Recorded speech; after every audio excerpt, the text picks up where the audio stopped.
Pengajaran perbaikan atau remedial teaching dan perlunya pengajaran perbaikan disusun oleh Dewi Fatimah Anantasya Farha NIM 111973 dan Dinda Anissa Nursaya NIM 111990. Pengertian pengajaran perbaikan atau remedial teaching. Remedial teaching adalah kegiatan perbaikan dalam proses belajar mengajar sebagai salah satu bentuk pemberian bantuan dalam proses belajar mengajar yang berupa kegiatan perbaikan terprogram dan disusun secara sistematik. Langkah-langkah pembelajaran remedial menurut Permendiknas nomor 22, 23, 24 tahun 2006 dan Permendiknas nomor 6 tahun 2007 adalah menentukan jenis kesulitan belajar yang bertujuan untuk mengetahui tingkat kesulitan belajar peserta didik. Teknik yang dapat digunakan untuk mendiagnosis kesulitan belajar antara lain tes prasyarat, tes diagnostik, wawancara, pengamatan, dan sebagainya. Pengajaran perbaikan berfungsi untuk menolong anak yang belum bisa mencapai hasil yang diharapkan untuk dapat mencapai hasil yang sebaik-baiknya.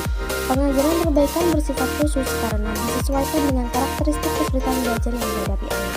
Tujuan pengajaran perbaikan atau remedial teaching antara lain yang pertama, memahami dirinya, khusus menyangkut prestasi belajarnya. Yang kedua, dapat memperbaiki cara belajar ke arah yang lebih baik. Yang ketiga, dapat memilih materi dan fasilitas belajar secara tepat. Yang keempat, dapat mengatasi hambatan belajar yang menjadi latar belakang kesulitannya. Yang kelima, dapat mengembangkan sikap dan kebiasaan yang baru yang dapat mendorong tercapainya hasil belajar yang lebih baik. Dan yang keenam, dapat melaksanakan tugas belajar yang diberikan. Fungsi pengajaran perbaikan atau remedial teaching antara lain yaitu korektif, pemahaman, penyesuaian, pengayaan, akselerasi, dan terapsutik. Perbandingan pengajaran biasa dengan pengajaran perbaikan antara lain. Kegiatan pengajaran biasa sebagai program belajar mengajar di kelas dan semua siswa ikut berpartisipasi. Sedangkan pengajaran perbaikan diadakan setelah diketahui kesulitan belajar.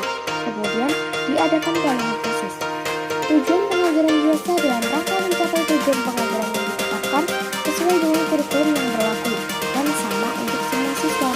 Sedangkan pengajaran perbaikan tujuannya disesuaikan dengan kesulitan belajar siswa walaupun tujuan akhirnya sama. Metode dalam pengajaran biasa sama untuk semua siswa, sedangkan metode dalam pengajaran perbaikan berdiferensial. Pengajaran biasa dilakukan oleh guru, sedangkan pengajaran perbaikan dilakukan oleh tim. Alat pengajaran perbaikan lebih bervariasi, yaitu dengan penggunaan tes diagnostik, sosiometri, dan sebagainya. Pengajaran perbaikan lebih diferensial dengan pendekatan individual. Pengajaran perbaikan evaluasinya disesuaikan dengan kesulitan belajar yang dialami oleh siswa. Dengan demikian, pengajaran perbaikan ini perlu dilihat dari segi yang pertama siswa. Kenyataan menunjukkan bahwa setiap siswa mempunyai hasil yang berbeda-beda dalam proses belajar mengajar. Dan untuk membantu setiap pribadi siswa yang berbeda-beda dalam mencapai hasil prestasi yang optimal, maka sebaiknya digunakan pendekatan pengajaran perbaikan. Yang kedua, guru. Guru yang mempunyai fungsi ganda sebagai infrastruktur konselor, petugas psikologi, dan sebagainya, bertanggung jawab atas tercapainya tujuan pengajaran, khususnya peningkatan prestasi belajar siswa. Maka dalam rangka ini, pengajaran perbaikan merupakan peluang besar bagi setiap siswa untuk dapat mencapai hasil prestasi belajar secara optimal. Yang ketiga, proses pendidikan. Dalam proses pendidikan, bimbingan dan penyuluhan merupakan pelengkap dari keseluruhan proses pelaksanaan program belajar. Melalui bimbingan dan penyuluhan ini, diharapkan setiap siswa dapat mencapai perkembangan pribadi yang integral. Pentingnya pengajaran perbaikan dapat dilihat dari berbagai segi. Metode dalam pengajaran perbaikan. Metode yang digunakan dalam pengajaran perbaikan yaitu metode yang dilaksanakan dalam keseluruhan kegiatan bimbingan belajar, mulai dari tingkat identifikasi kasus sampai dengan tindak lanjut. Metode yang dapat digunakan yaitu 1. Tanya jawab, 2. Diskusi, 3. Tugas, 4. Kerja kelompok, 5. Tutor, dan 6. Pengajaran individual. Bentuk-bentuk pelaksanaan remedial teaching. Yang A. Pemberian pembelajaran ulang dengan metode dan media yang berbeda. Yang B. Pemberian bimbingan secara khusus, misalnya bimbingan perorangan. C. Pemberian tugas-tugas secara khusus. Dan D. Pemanfaatan tutor budaya. Waktu pelaksanaan remedial teaching.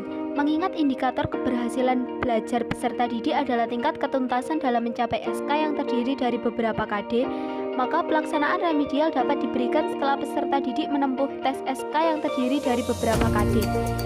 Hal ini didasarkan pertimbangan bahwa SK merupakan satu kebulatan kemampuan yang terdiri dari beberapa KD. Mereka yang belum mencapai penguasaan SK tertentu perlu mengikuti program remedial. Strategi dan teknik pendekatan remedial teaching dibagi menjadi 3, yaitu strategi dan teknik pendekatan remedial teaching yang bersifat kuratif, yang kedua strategi dan teknik pendekatan remedial teaching yang bersifat preventif, dan yang ketiga strategi dan teknik pendekatan remedial teaching yang bersifat pengembangan atau developmental. Sekian presentasi dari kelompok kami Dan terima kasih.